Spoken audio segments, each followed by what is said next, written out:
I see this story as a balancing of all the powers and forces, and all are necessary, all contribute to the balance. This is the hero's journey too. You leave the known, you go into the unknown, into the abyss, and you transform and come back returned. If you don't have a framework or you don't look after yourself consistently, then you are not going to be able to fulfill your gifts. You're not going to be able to manifest your gifts and fulfill the reason that you're here. You've got to get out of your comfort zone and get uncomfortable to make things happen. Ask for support.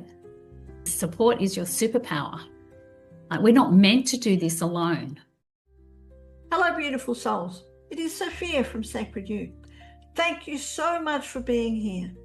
But before we dive into today's Wisdom Circle, I have a small request from my heart. If our conversations ever resonate with you or support you on your journey, please subscribe to our channel or like this video. It helps us grow Sacred You, welcome more powerful voices into this space, and keep you connected to everything we share. Thank you so much for walking this path with us, and let us begin with today's conversation.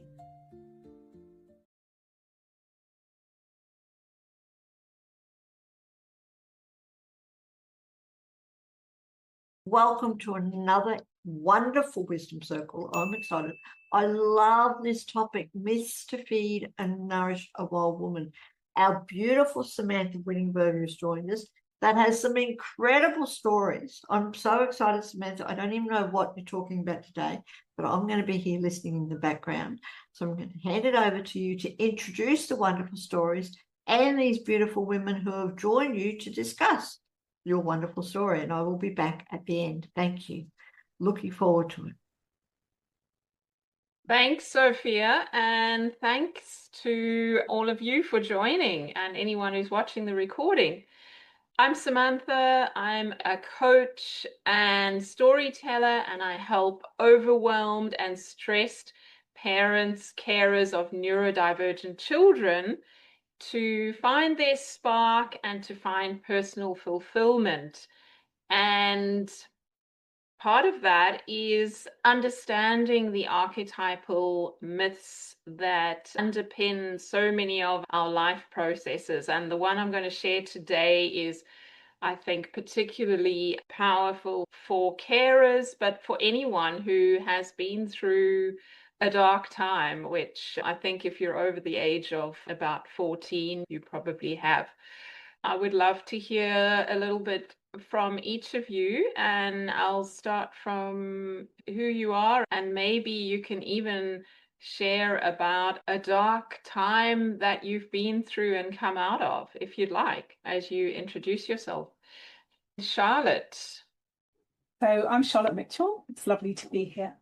I'm a medical herbalist and a traditional Chinese herbalist. I also do biofield consulting, which is basically looking at the energy of individuals, of businesses, of families, relationships, things like that, and then working with that. In terms of dark times, I think, let me just pick one out. I think when I was studying, it was a beautiful course that I was doing on traditional herbal medicine, Western herbal medicine, but the environment was very stressful. So where I was staying, it was with family friends, and the actual place I was staying was luxurious, absolutely beautiful. The people were beautiful individually, but they were just going through their own trauma. And then at the school, we also had a lot of people going through a lot of trauma as well. So I just remember getting to the third year and feeling exhausted, and then going back to my hometown or city and setting up practice there. And sometimes thinking to myself, it was exciting, obviously, to set up practice and start helping people, but I had to help myself as well, because sometimes I would have an appointment or a session and somebody would be coming in 5 minutes. I'd be so tired. I was thinking, I don't even think I can actually treat them very well. And so I used to do these exercises, mind exercises, and these sort of visualizations of having a lot of energy before I actually even started the session. And I was really helped through doing that to be able to get through. But it was, yes, it was challenging time. And I think, yeah, there are many other instances in my life, but I think there's always a solution somewhere. Oh, okay. Thank you. Thank you. Beautiful. And that makes me think of the character in our story that has a period where she is completely collapsed. Thanks, Charlotte. What about you? I'm just going alphabetical. Joe. Hi everyone, Jo Irwin here, and thank you for having me again, Samantha. It's wonderful. I love these sessions.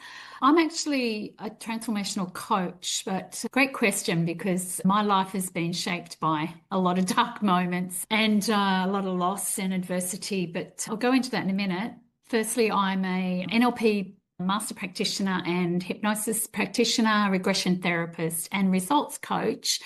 And for decades, I've been guiding women to release limiting patterns and beliefs and heal from their past so they can, have that lasting transformation, but also live the life they love.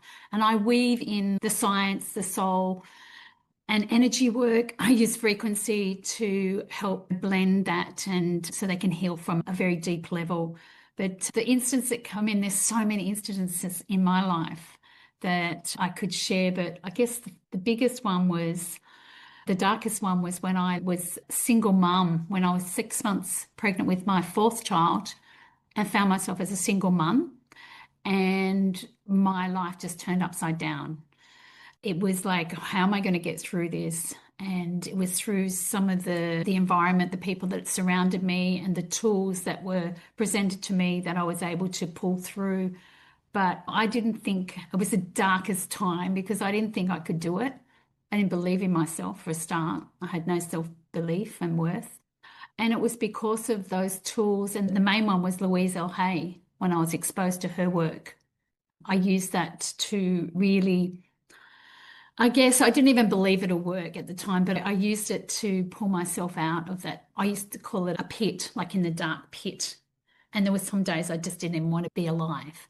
So it was, yeah, it was really challenging. But thanks to the people around me that cared enough to share the tools, that I was able to pull through and created a life of magic for myself and my children, and traveled the world and did lots of amazing things. So, yeah, that's my little experience. Thank you. Beautiful. Thank you, Joe. Yes, so we'll be going into the underworld, which is like the dark pit. What about you, Sara? Hello, Sara Roccisano here. I'm an author, motivational speaker, and the founder of Embolden Adventures, an encouragement platform that inspires personal, professional, and spiritual development and transformation. And Embolden Adventures was born out of a dark moment in 2016. And I think back, I could point to many dark moments, but I think the ongoing kind of connection is the loss of jobs. And in 2016, I was in the middle of a 2.5 year period of unemployment, which was the second time I was out of work. I've been out of work 3 times, firings and layoffs. And I'm my only breadwinner, and I lived in a very expensive city, New York City, in Midtown Manhattan. And I owned my own apartment on 57th Street in Sutton Place, which is a very premier, the zip code 10022 is a very premier zip code, Fifth Avenue. And yeah, no job for 2.5 years, and times were tough, and it was dismal. And I was already coming off of a very toxic, stressful experience working in high stress, high stakes industries like Wall Street, private equity, New York City in general, that energy. And being alone without light. These apartments are tiny. You don't really have a lot of ambient light. You're stuck all day. You're constantly getting rejections from the jobs you apply to.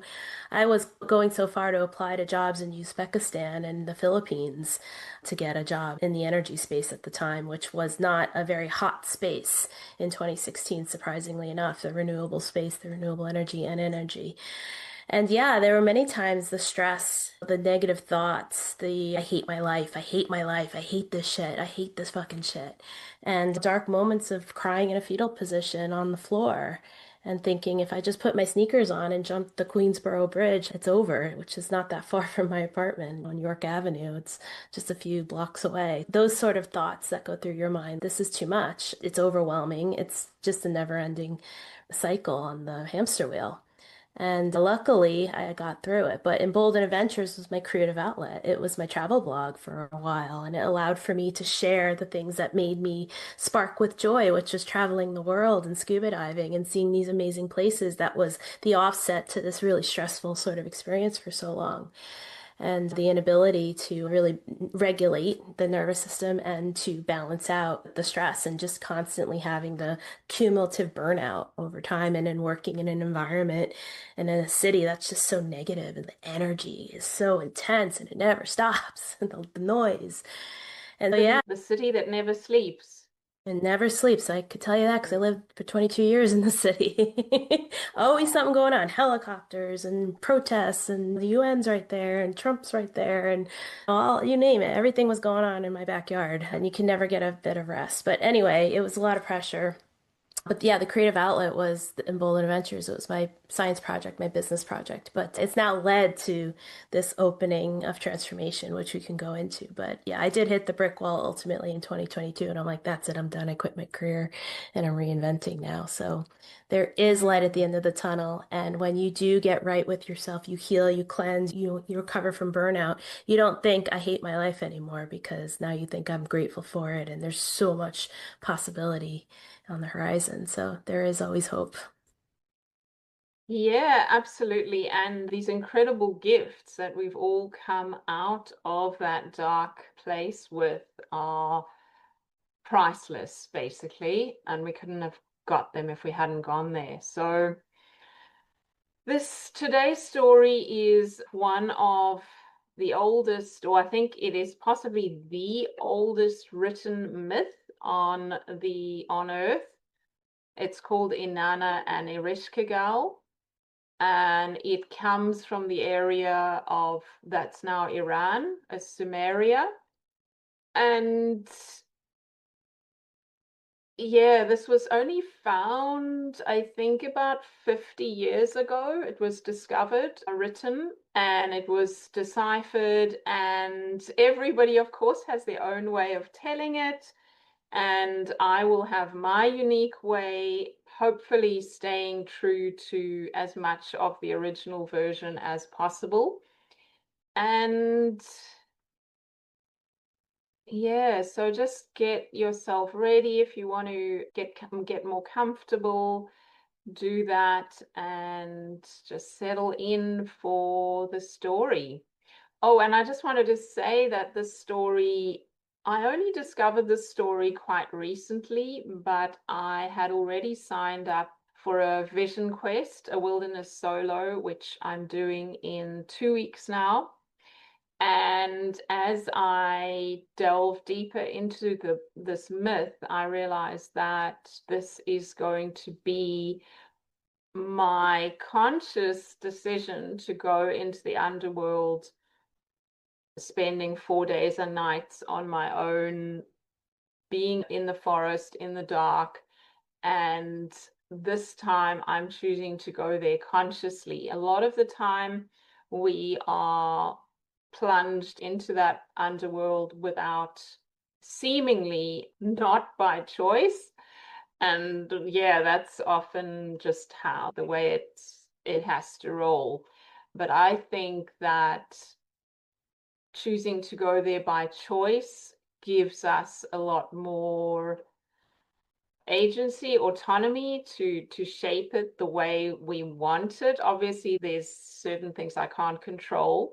My friends say, why on earth would you go and you have to lie on the ground? You don't eat. It's like you don't have almost no comfort at all. And I just think that if I don't do it, if I don't choose to go into these places consciously, life is going to take me there because it's part of the growth. It's part of our growth. So yeah, this time I'm choosing it. I'm asking them to be kind, to be gentle with me, the spirits of the underworld. And we'll see what happens. So the next story will be on the other side of my journey.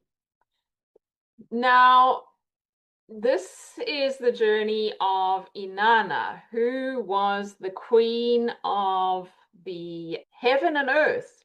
Everybody loved Inanna. She was the Sara whenever you were at the pinnacle of your corporate career, living on Fifth Avenue. She was that person, just succeeding in everything she did and very popular. But her sister had been exiled to the underworld, Ereshkigal.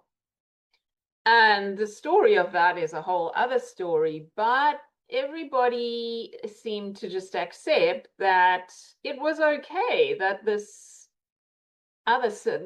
sister had been exiled, and nobody really wanted to know much about the underworld. Everybody knew that if you went to the underworld, you never came back. And it was a terrifying place to even think about or imagine. And why would you want to go there when you've got all the bright lights, all the fame, all the success you want? And you just keep doing, because doing helps. Doing is what is valued in this world. But Inanna starts to feel this call to go down and visit her sister. And she somehow cannot resist this call. But what she does do is she tells her servant, Ninshaba, she tells her, look, I'm going to visit Ereshkigal. If you don't hear from me in 3 days and 3 nights, you need to go to the kings, the sky kings, and get help for me. And Ninshaba says, no, why are you going? This is just crazy. Don't go, please don't go. But there's nothing she can say to stop Inanna. And Inanna dons all her usual royal clothes and power, jewelry, and off she goes.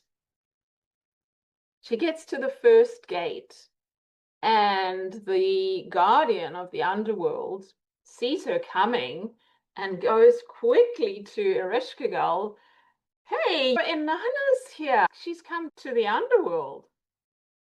And Ereshkigal is like, what the hell does she think she's doing here? I just don't want anything to do with her. You know what? At every gate, you can let her in, but at each gate, you need to take something from her. So the guardian goes back, and at the first gate, he orders her to remove, at each gate, he asks her to remove a piece of jewelry or a garment.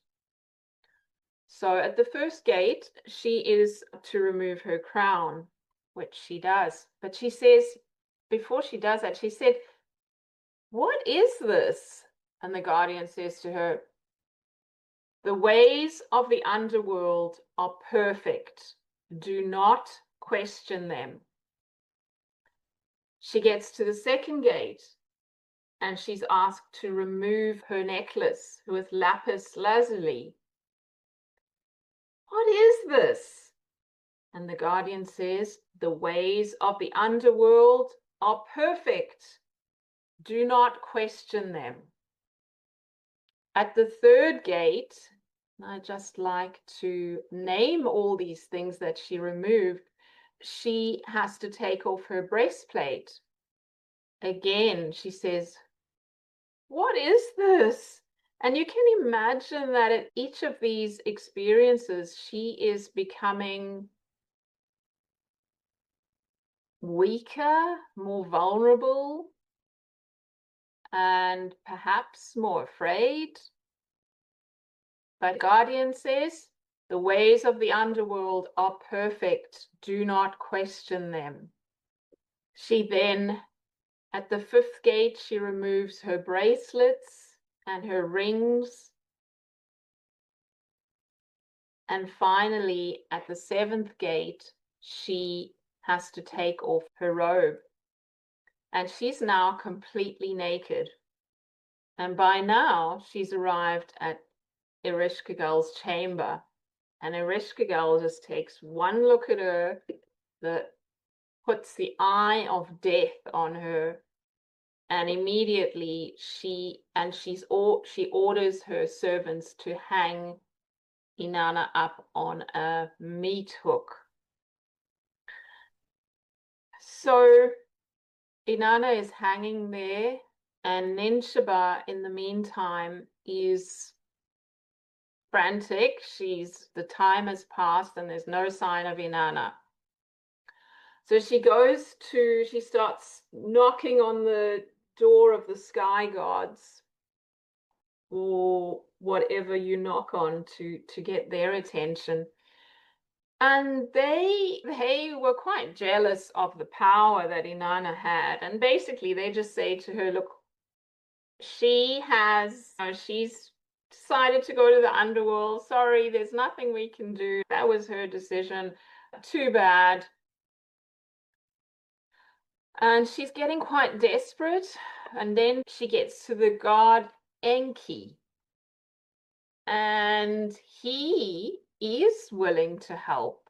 And what he does is he creates these 2 little creatures, and I can't remember their names, funny little names.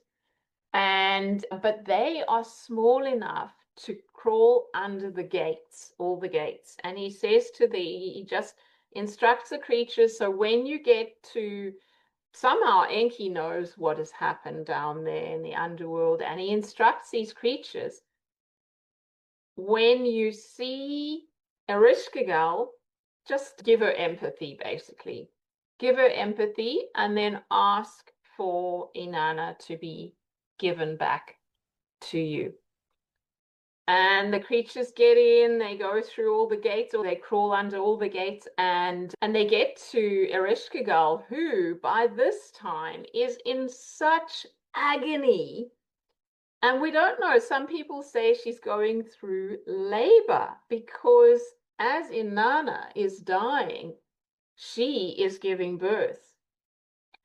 And so she's moaning and groaning, and she's just lying on the ground in a fetal position. And the 2 little creatures come in, they find her there, and she says, oh, my back. And they say, oh, my back. And she says, oh, my belly. And they say, oh, my belly. And she says, oh, my head. And they say, oh, my head. And she's never experienced this kind of empathy before. And so she says to them, and she starts feeling better. And she says, what can I give you as a gift for this, what you've done for me? And she starts to offer them all the food and water of life, which down in the underworld is incredibly valuable. But they say, no, we want Inanna. Give us Inanna's body. She had to really think pretty hard about this. But in the end, she says, you can take Inanna, but you're going to need to send a replacement down. So they gather Inanna and they start to feed her the food and water of life, and she starts to come alive again. And with each gate that she progresses through, she gets back her garments, her jewelry, her lapis lazuli. But following close behind her are the demons coming to take the one that they want to claim. And so they get to the 7th gate, or what was the 1st gate, and Ninshaba, her servant, is there, and they want to grab Ninshaba. But Inanna says, no, no, definitely not. She has helped me, and do not touch her. But follow me, we'll find somebody. And she goes back to her chamber, to her palace, and her children are there, and they've been really worried, and the demons want to take her children. She says, no, leave them at home.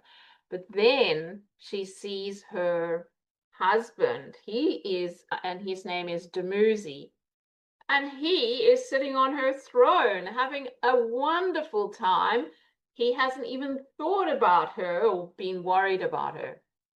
Okay, you can take him back with you, she says. And they do. The demons take Dumuzi.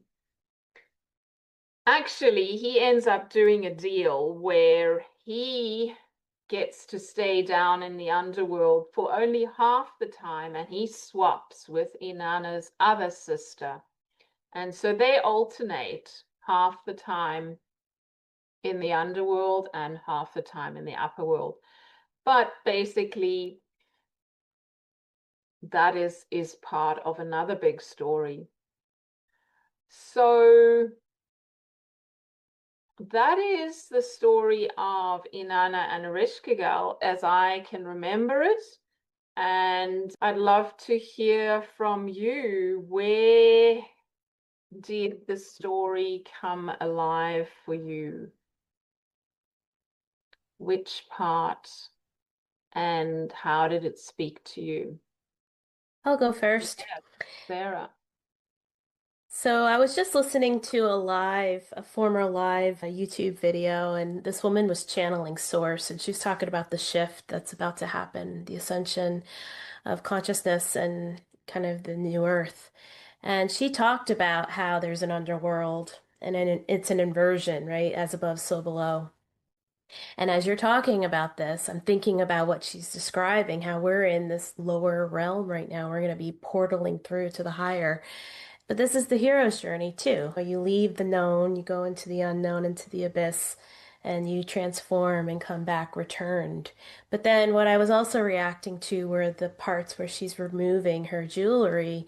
I'm thinking it's the chakras, right? The crown chakra, the third eye, the throat, so on and so forth. And she spoke this at this live video, also spoke about that, how our crown chakra is really high up at a high, I think, 800 some odd hertz frequency.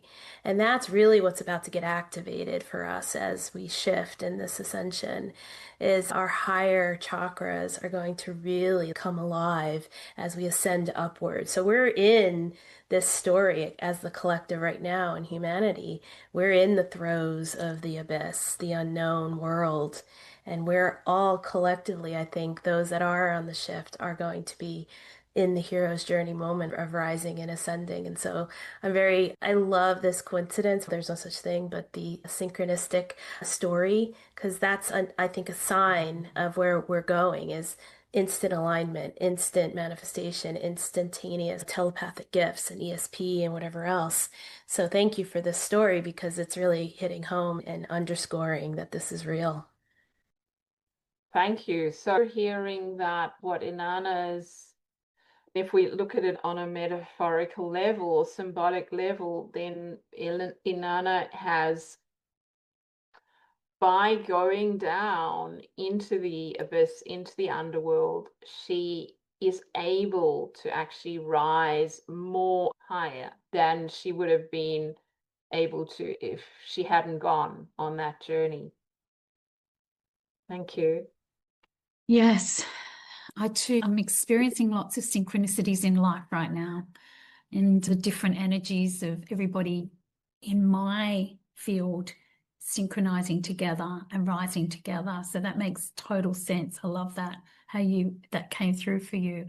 Similar to the uncloaking, the releasing what the worldly goods of ourselves, as Inanna did as she went down to the gates.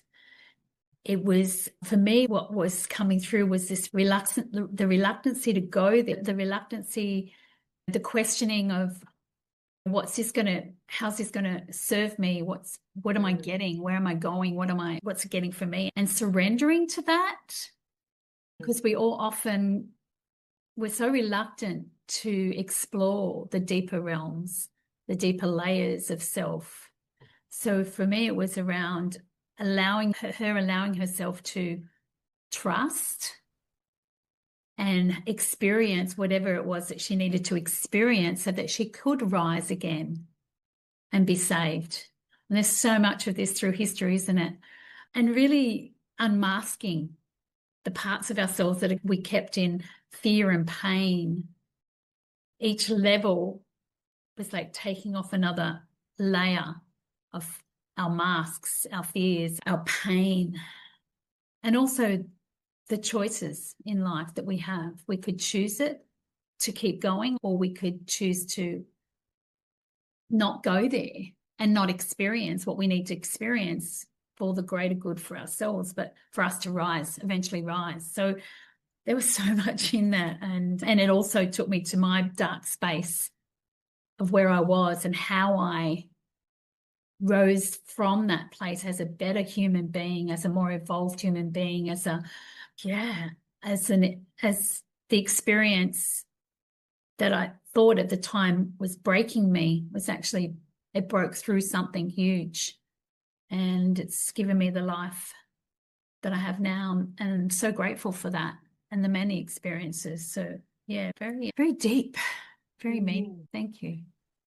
Yeah, and even though, as you say, the hero's journey, that it's so unique for all of us, and every time we go into that underworld is different. So sometimes we don't recognize it, but the beauty of the stories like this is that they have this universal, the universal symbology. Then you can go, oh yes, that's what I'm going through again now. But it looks so different every time. And I think that's the way we get tricked, and we think there's something wrong.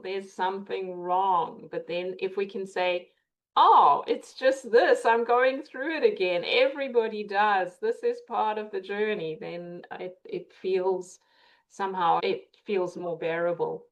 Yeah. And also similarly to the dark night of the soul, right? Before I understood that, I thought everything was happening to me. But when I got that, it was like, oh, yes, let's do it. Let's get through. Let's experience this so that we can come through it with more light. I love that. Thanks, Jo.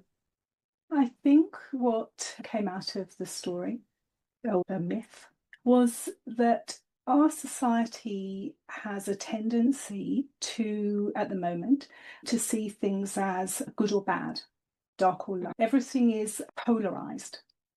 And yet we have a shadow, of course, within ourselves. And so how often are we encouraged as a society to actually delve in and realize that what is presenting outside us is actually happening within? And I think that this myth is very much explores that, going through into the underworld and the darkness and the shades that exist within all of us. And the other thing that came out particularly was that Inanna was helped, supported, rescued, whatever word you would like to use at the end. And there is, if you would like to work through your internal machinations, your internal pain and discomfort, then there is always support. There is always help there. Just ask for it, even observe it, look for it, and you will find it. Absolutely. And often it will be people that aren't part of your family, your circle. This is the role that we're all fulfilling for others, and being able to be that witness, because we're not caught up in their stuff, their lives. I did want to just read and acknowledge the work of Carly Mountain and read what she says. And she's written a book about this myth. And she's a somatic therapist and sex therapist, that kind of thing. So yeah, and she says that this underworld journey, the dark feminine, is really a journey into the body, the somatic world. And the world Inanna comes from is very, and that she's queen of, has been very much in the head and the intellect. And yeah, so it's a balancing. I see this story as a balancing of all the powers and forces. And yeah, as Inanna's dying, Ereshkigal's giving birth, and then this exchange of the husband and the sister moving up and down. And so all are necessary and all contribute to the balance. Carly says this: I feel like this myth consecrates the journeys that we go through. It makes something sacred of them. It roots them in a cyclical wisdom that I think often gets lost because our culture is so obsessed with ascending, with light, with success. And so I think what often gets missed about descent is that it is viewed as something to fear, something to avoid, something that is a bad thing. Like you said, Charlotte, the bad, good and the bad. Descent is pathologized in our Western culture. The Inanna myth illuminates a completely different paradigm, a completely different understanding of these very human journeys that we go through, that take us deep down into landscapes we have not previously occupied, so that we can really learn from our depths the things we need to know to become wiser, more embodied, more empathic, and more humble. And it is very countercultural in that way and desperately needed. Yeah, so I've been experiencing this resistance, like you mentioned. I love that you highlighted that, Joanne. What is this? What's going to happen to me? And taking 10 days out in off devices, just completely removed from the world, and 4 days solo. And so there's this voice like, but what about all the stuff you've got to do? And it just seems very countercultural to do something like that. And I do this kind of thing quite often, I feel, compared to a lot of people that I know. And so I can often have that voice of, yeah, I don't know, it's guilt. So am I really allowed to go and do this, to just step off the world for 10 days? Am I allowed to do this? And only I can give myself that permission. But yeah, I thought maybe we could finish with sharing. Is there something you feel would help you to be more, something countercultural, something revolutionary that maybe you've done or that you want to do, but you feel there's resistance, there might be fear, there might be guilt? Can I really do this thing? And share, maybe that's something you've done and you overcame that resistance, or it's something you want to do. Thank I'll you, go. Sara. Yeah, so as I was saying, I hit the brick wall in 2022 finally after 3 layoffs and job losses, and continuing to get back on that hamster wheel after 2026, getting back into another job, 2 jobs for that matter. And yeah, I hit the brick wall. I said, that's it, I quit. I quit my career. I'm selling my apartment. I'm getting out. I'm done without a plan. And people were like, what? You worked so hard to get here and now you're just throwing it away? Yep. Yeah. And I ran off to the rainforest and worked with ayahuasca. I worked with the wisdom keepers. I worked with lots of plant medicines, wachuma, mushrooms, cannabis, dancing in fire, seeing aliens, while everyone is still slaving away in the office in a cubicle in Manhattan, still Yeah. making a paycheck. And I'm now living off savings, saying I'm going to write a book, I'm going to figure this out, and I'm going to let it unfold for me. Yeah, so I'm so grateful for taking that decision that was very unconventional. And yeah, like you, I would love to do a journey like you're about to do in terms of being out completely removed from the world. Those, I guess the Sundance is an example in the Lakota way. I've been potentially an invite to do that as well, where you're sitting for 3, 4 days exposed to the elements and then letting that kind of magic unfold for you, the spiritual awakenings. But we'll see if that's the calling for me. But generally speaking, though, yeah, I've taken a very, quote, unconventional path that may seem selfish to others that don't understand or still living their 9 to 5 sort of world and rinse repeat every day. I'm proud of myself. I came out from the underworld. My hero's journey is complete now, and I'm here to launch and then go to the next endeavors and next journeys and adventures. So I'm so happy I did it and took the risk. Wonderful. Thank you. Yeah. Wow. And I guess you might have inspired some other people to get out of that trap, I want to say, but that kind of lifestyle. I hope so. I know I'm speaking a lot to college students right now. I find that the dumbbells are women who are in their 40s that are also feeling this. I'm done with the career. I'm tired of this, burnt out. And then I'm seeing the college kids are like, I don't want to be in Wall Street, but what do I do? So there's those sort of bookends that seem to resonate. And I love having these conversations. Thanks for that work. Thanks for doing that work. No Showing people there's inspiration. another way. Yep. Jo, yeah. Yeah, it is. It's very, I would say, it's very brave work, isn't it?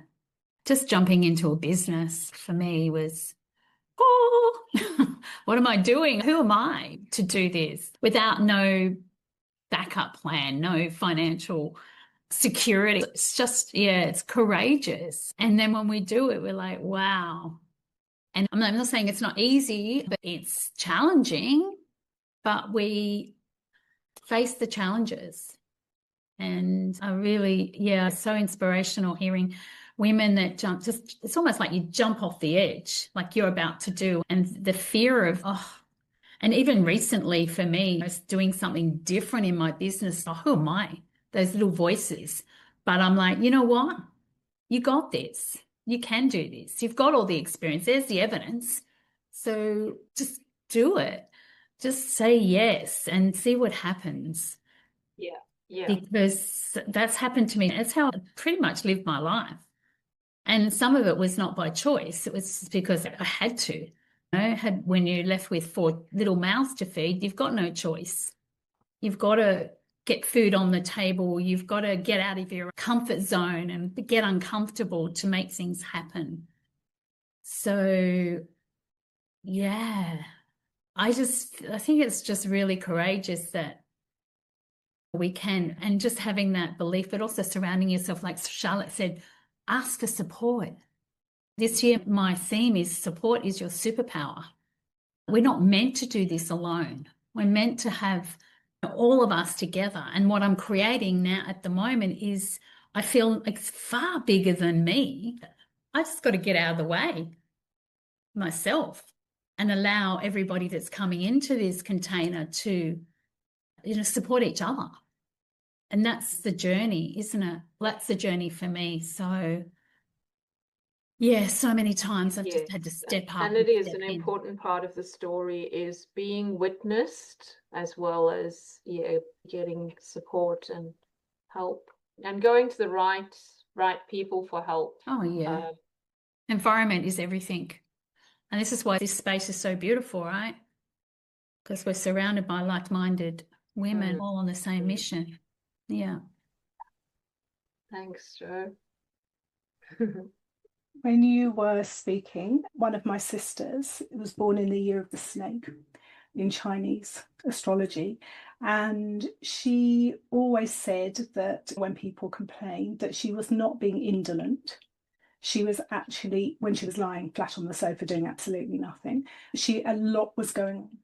A lot was being processed, a lot was being dealt with in that process of just lying there, and that it made her far more efficient later. So sometimes some people understand that, yes, we do need that space, we do need that time, we do need that time away from the hustle and bustle to be able to be balanced.